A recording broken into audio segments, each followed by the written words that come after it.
Stuart Nash. Thank you, Mr. Call. Sorry, Mr. Chair, I was a couple of seconds late in getting up because I thought that the member in the chair might have actually taken a call to answer some of the questions that my learned colleague had asked. There were a number that she had asked, and I think it's probably reasonably important. As mentioned, this is a bill that everyone in the House supports. Although we got off to a little bit of a false start when the Maori Party thought they didn't support it, but then they determined that they would support it. But that was good. They saw the light in the end and decided that they would support something that they did support all the way through the Select Committee. Now, yes, exactly. Mr. Chair, what I would like to do is talk a little bit about what my colleague Leanne Dalzell was talking about. May even answer a couple of questions here, because as a member of the Select Committee, unlike Mr. Zell, who chairs the Commerce Select Committee, incredibly well, I may ask, we made very, very clear that, in fact, if you're a customer of Westpac, you're probably not going to notice any difference whatsoever. And in fact, if you have 9, that it is entitled The Relationship with Customers and Customers' Rights and Liabilities. And it talks about the relationship between Westpac Banking Corporation, which is of course the head office, or the parent company, and a customer in relation to designated assets and liabilities immediately before the day and immediately afterwards. So if you're a customer of Westpac Bank, then I don't think you are going to notice any sort of difference whatsoever. You're not going to get a different coloured card. You're not going to, you probably won't receive a letter in the mail, because there's probably no reason to do that.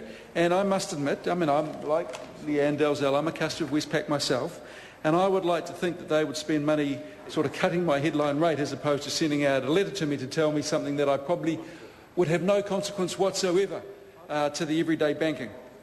So what I do want to do, Mr. Chair, is just spend a little bit of time talking about the impact on customers of this merger, or the lack of impact. I mean, as we've outlined in the preamble in Part 1, it is a pretty simple piece of legislation in the sense that customers will notice absolutely no difference whatsoever. But having said that, there are 20-odd pages of legalese in here.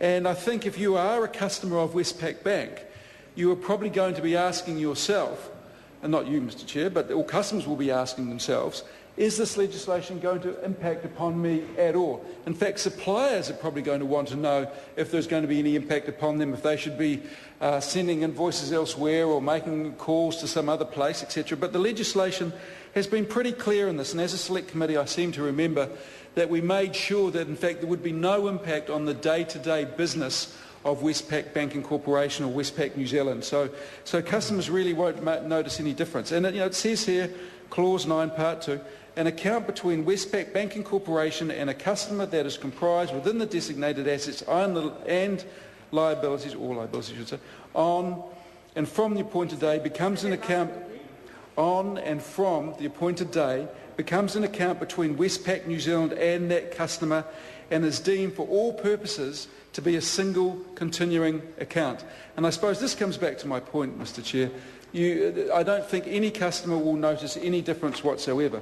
It is the same, in fact, if we go to Clause 14, contracts of supplying goods or services, and it states, if I may quote, Westpac Banking Corporation, a contract that is immediately before the appointed day provided for the supply of goods and services to Westpac Banking Corporation, which is of course the name of the parent company, whether or not that contract is vested in Westpac New Zealand, is to be regarded as permitting the on-supply of those goods and services between Westpac Banking Corporation and Westpac New Zealand to the same extent that on-supply would have been permitted if Westpac Banking Corporation and Westpac New Zealand were a single entity.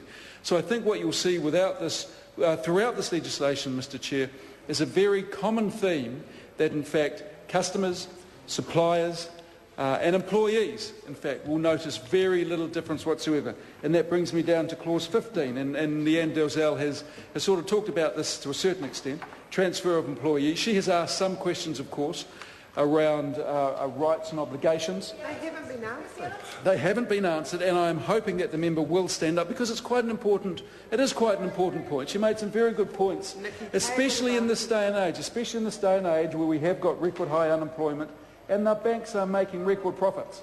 And let's be honest about this. The CEO of Westpac does pull down a salary of about $5.25 million, about $5.25 million. In fact, he did collect a tax cut of around about $5,000 a week, I understand. But that, of course, is a debate for another day, probably tomorrow. But what, Mr. Chair, Stuart Nash. Thank you, Mr. Chair. But I suppose what we have done in this Act is made it very clear to all classes of people that deal with Westpac or who are employed by Westpac that it will be seamless. The one thing I suppose that we have to look at in the Clause 15 is Part 5, Subclause 5. The employment of a transferring employee is not new employment for the purposes of the KiwiSaver Act 2006. Unfortunately, there's a little bit of a hook here because apparently tomorrow, in the budget, then these employees are going to be worse off. But I don't think it would have made any difference, Mr. Chair, if they were employees of Westpac Banking Corporation or employees of Westpac New Zealand Limited. They are going to be worse off no matter who they're employed by. And so the cuts to KiwiSaver don't differentiate at all. It's just all Kiwis, I'm afraid, Mr. Chair. But back to 15, it does say transferring employee does cease to be an employee of Westpac Banking Corporation and becomes an employee of Westpac New Zealand on the appointed day. But it does say, I mean, there are protections here in the sense that his or her employment contract is to be regarded as not having been broken by any provision of this Act, and the period of his or her service with Westpac Banking Corporation is to be regarded as having been a period of service with Westpac New Zealand. And so what it does is it's employed, again I move down to sub 3, appointed day are identical to the terms and conditions of his or her employment with Westpac Banking Corporation immediately before the appointed day are capable of variation in the same manner. So I suppose what we're saying here, Mr. Chair, is that employees will notice no difference. And if they do notice a difference, if in fact Westpac New Zealand does use this as a reason to make a change to an employee's terms of contract, then we want to know about that. We want to, because they will have broken the law. I'm not saying that's going to happen whatsoever, but that certainly, Mr. Chair, was not the intention, and they won't have a 90-day trial period because they will have deemed to be, well, people who are employed by Westpac New Zealand starting any day will have that 90-day trial legislation, which in fact is outrageous to tell the truth. It really is. But what we're talking about here is legislation put in place to protect everyone, and when we know employees are most important, we must protect their rights. As the member did mention, this is tax neutral, and we did talk about this in the Select Committee because we had to make sure that there was no sort of opportunity for arbitrage here. What we didn't want to see done, and we all know that the big banks are masters of this. And I think there were out-of-court settlements between some of the big banks totaling around about $2 billion, I understand, Mr. Chair. So what we really want to make sure here was that there was no option for arbitrage. This wasn't some ruse by Westpac to come up with some way to arbitrage losses in Australia and profits in New Zealand, etc., or vice versa, etc. This is simply to increase the liquidity for Westpac Bank.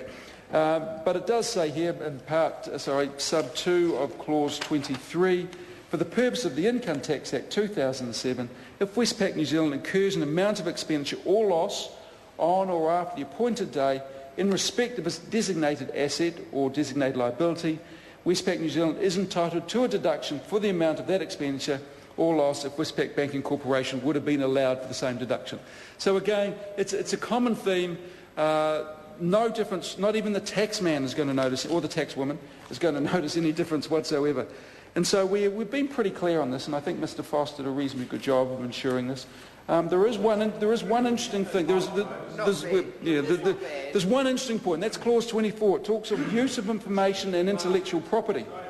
And may I quote this, if you give me the indulgence? Westpac Banking Corporation and Westpac New Zealand may each collect, use, disclose or send any information if that collection, use, disclosure or sending would be permitted if Westpac Banking Corporation and Westpac New Zealand were a single entity. So I suppose what this is saying is it's completely seamless. I don't think, I was trying to think of some mischief that might occur here. I don't think it could. I think if a New Zealand company had a branch in New Zealand and a head office in Australia, or a head office in New Zealand and a branch in Australia, I suppose that if they were acquiring a loan from Westpac Corporation as opposed to Westpac New Zealand, they would have to disclose all this financial information anyway. So I suppose there is no mischief in terms of use of information and intellectual property. It is something that we needed to be clear about, Mr Chair, because the last thing we want, because we talked about trade secrets before, the last thing anyone wants is, again, any sort of disadvantage to New Zealand companies. Thank you.